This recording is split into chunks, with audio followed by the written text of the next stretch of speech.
চব কাম তাম শেষ কৰি গা পা ধুই খোৱাৰ আগতে অখিল গগৈ মই ফেচবুক লাইভবিলাক চাওঁ। কাৰোবাক জহনী বুলি গালি পাৰে, কাৰোবাক কিবা বুলি গালি পাৰে, ৰাতিটো ভাল টোপনি যায়।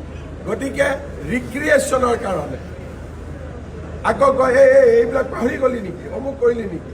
বৰ্তমান ৰাতি কাৰোবাৰ যদি পৰিবাৰত কণ্ডল লাগিছে, ল'ৰা ছোৱালী নিজৰ ভিতৰত কাজিয়া লাগিছে, ক'ৰবাত অফিচত টেনশ্যন হৈছে, ক'ৰবাত মালিকৰ লগত টেনশ্যন হৈছে, ক'ৰবাত অফিচৰ বছৰ লগত টেনশ্যন হৈছে, ক'ৰবাত ভায়েক ককায়েকৰ মাজত টেনশ্যন হৈছে, বৰ্তমান অসমত আটাইতকৈ ডাঙৰ মেডিচিন হৈছে ৰাতি অখিল গগৈৰ ফেচবুক চোৱা।